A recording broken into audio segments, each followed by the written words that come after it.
Hello, once again, Alfred here. Hope you guys had a lovely Easter. Just came from an Easter weekend, and hope you guys enjoyed yourselves. Once again, I'm here to record this. Hope you guys once again been well. And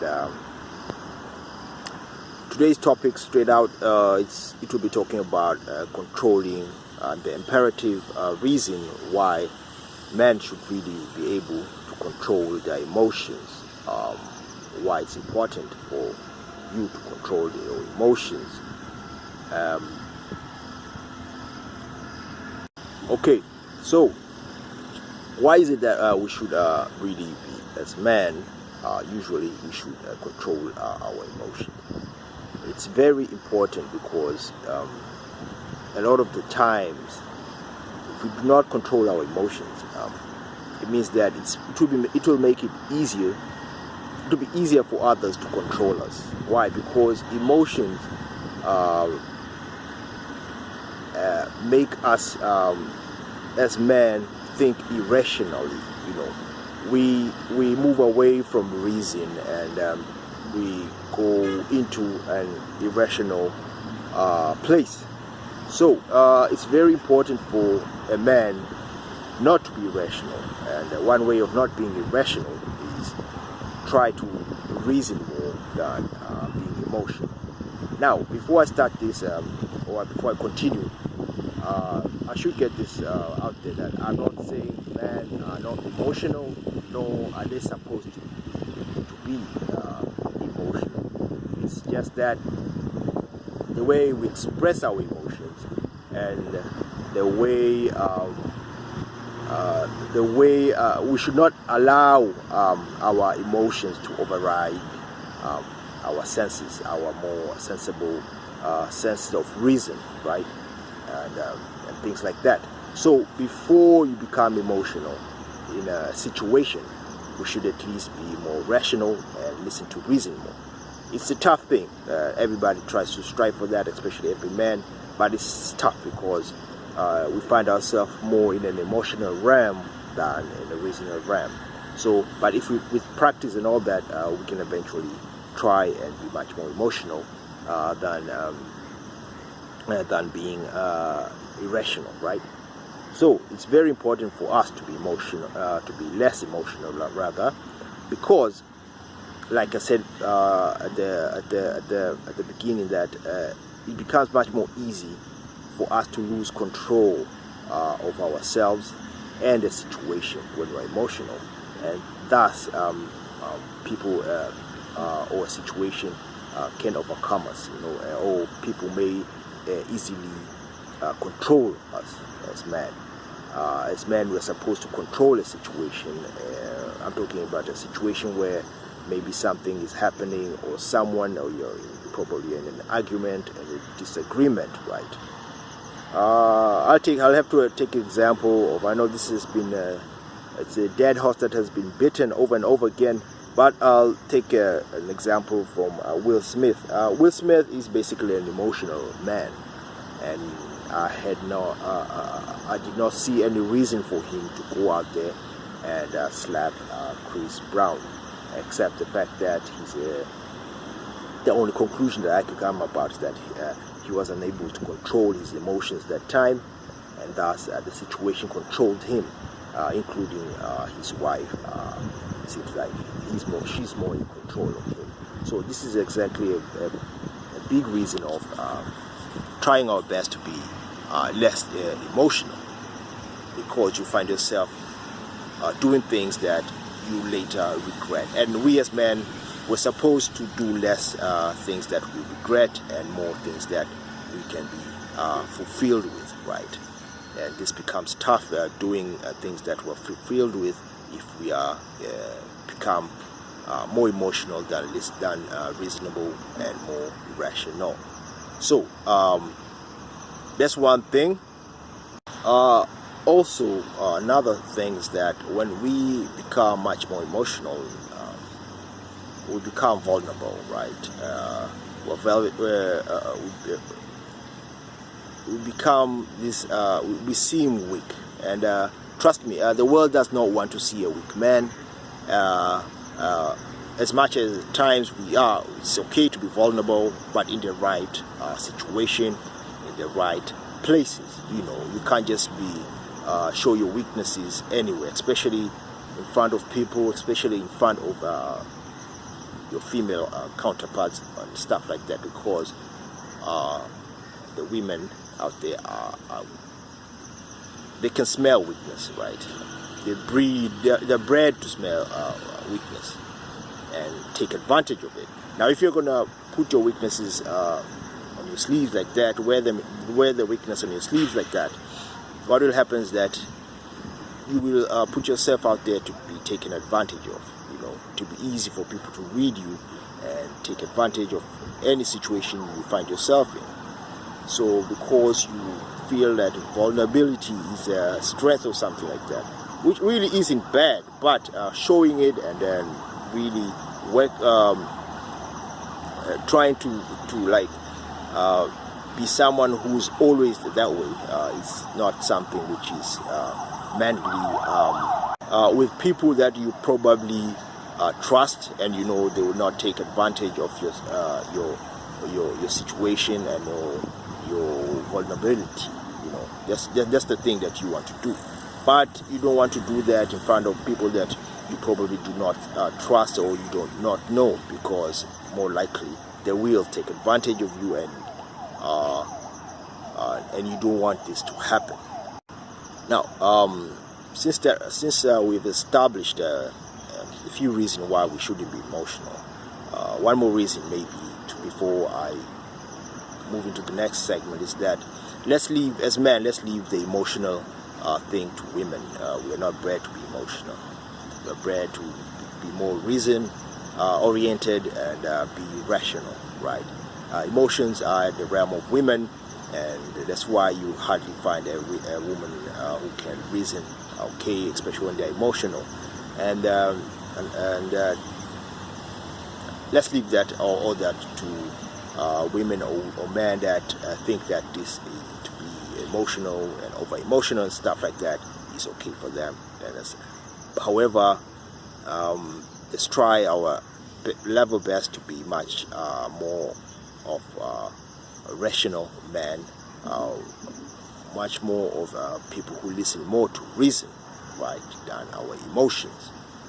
And like, I'm going to repeat this, that I'm not saying that emotions are bad.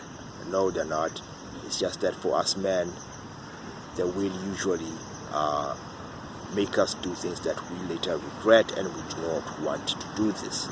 We want to do as much as we can, do things that we won't be regretting. And it's not that because you will not make mistakes or you will not do things that are out of your element, out of the self. You will as you go on, but you want to mitigate that and do less and less of those things that usually will get you out of your element, out of your masculinity. And one way is to be able to control these emotions, control situations more, and control more of your environment. And this is why it's very imperative for someone, or a man rather, to be able to control his emotions. And how do you really control these emotions?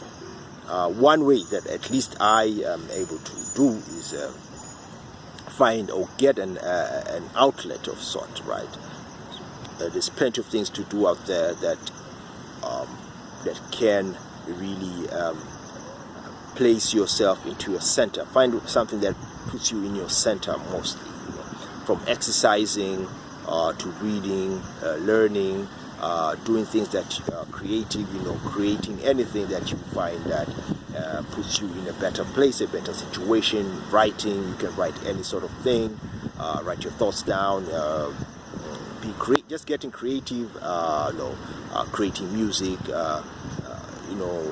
training anything that you know that is good for you. So all these things that I mentioned above are things I think should be able to put you in a sort of center that would make you less emotional. And this is another reason why you'll find a lot of people who exercise are way less emotional than people who do not, because most of the time they're within their center. They're doing things that make them much more probably masculine, and they feel that they are accomplishing something. And once you do things that are fulfilling, you'll find that you are accomplishing something that will help you within, and so it will usually put you into a sort of center, an element that keeps you balanced in your situation, in your daily situation in life. What should you do? You should also take note of the of when you become emotional. Maybe when you become emotional, maybe you have outbursts of sort. You become angered, you become annoyed, you overreact. When that happens, you should really take note of that, and then see what are your triggers, what are the things that trigger you, why do you go out there and get angered by some situation. Should you avoid those situations, or should you be able to really be able to mitigate those situations and take more control of them? So you should take note of that. It's working on yourself really, and without working within yourself and really reflecting and seeing what is really within you that is making you act certain ways. Without doing that, it will be hard for you to really control your situation and control your emotion. So you should take note of those things, see how you can really how you can help yourself do better next time. If there is a chance for you to work with a therapist or a psychologist, it will be much better, I guess. But if not, maybe you cannot afford to do so, or you're incapable, or there's no such person. Maybe get a counselor who can help you do that. Get a coach. Many people get coaches. Get a mentor. Then you can work with that person to really weed out those things that are within you. Because a lot of times it might be just a trauma. It might be anxiety. It might be things that are keeping you away from the things that you want to do. So working on yourself is one way of really being able to take control of yourself, take control of your emotions. And this is one thing I usually preach, is that mastering the self is a wholesome thing, So mastering not just your environment, but first of all, mastering your internal environment, your internal essence. If you master that first, doing things like that, like taking control of the emotions, it will be much easier to take control of what is out of you, your environment, because you have a much more understanding of how you can adapt to that. So having a good understanding of yourself and how you go about your daily activities and what triggers you will totally help. I'll take an example for myself. I used to get annoyed and really angered when people would make fun of me and my hair, right? Because I was getting a bald hair and my hair was falling off and all that. People make fun of me. I had the choice of getting angry. I had the choice of doing something about it. I could either decide to wear a cap or a hat of some sort. I could get a transplant, which I couldn't afford it. Not that I can afford it now, but that was a choice. Or I could just cut my hair all out and shave it all out, right? That was a choice. Instead of getting angered, because people will constantly tease you, will constantly test you. Just an example that I gave with Will Smith. Will Smith, if he won't work on his internal feelings, right? Those things won't stop. The testing won't stop until he really gets to the roots of what really is happening with him. Why is everybody making fun? Why is his wife doing the things he does? So taking a look at yourself and saying, okay, can I live with this situation, right? Right now I don't get angered. People can talk about in fact, people hardly tease me about my bald head. I think they think it's cool now to have a bald head like mine, I guess, because they hardly notice it, right? Because I've embraced it. I've embraced it. I've embraced my bald head.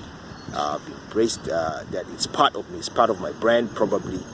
So it doesn't really trigger anything right now. You can talk all about my hair, but it won't do anything. I may get annoyed because sometimes just people want to annoy you, but as far as getting angered and really furious about it, I don't. I won't. It's just not something that will happen, right? Because I've accepted it. I know that this is part of me. This is part of my life. This is what I embraced in my life, and it's just something that happens. So because I've accepted it and I've done something about it, right? I've really I decided that I'm gonna be cutting it low like this, cut it this way, and that's it. Cool. So I'm not going to get angered about it. I'm not going to go and slap people who are going to tease me about it. It's just part of life. So this way, I was able to control the situation, control myself, control what triggers me. So that's why I always talk about people really looking in the inside and trying to find out what is it that really annoys you, what is it that angers you, what are the traumas that keep you away from certain things that you probably want to accomplish, or certain people that you would like to get close to. More likely, it's not like it's the other people's fault. We might always be pointing out that it's him, it's her, it's him. They have the problem, they have this, they have that, they're this way. But a lot of the times that it's us that we need to change, we need to evolve, we need to transform, and then transform into a better person, rather, who can have better understanding of the situation at hand. And this takes time, by the way.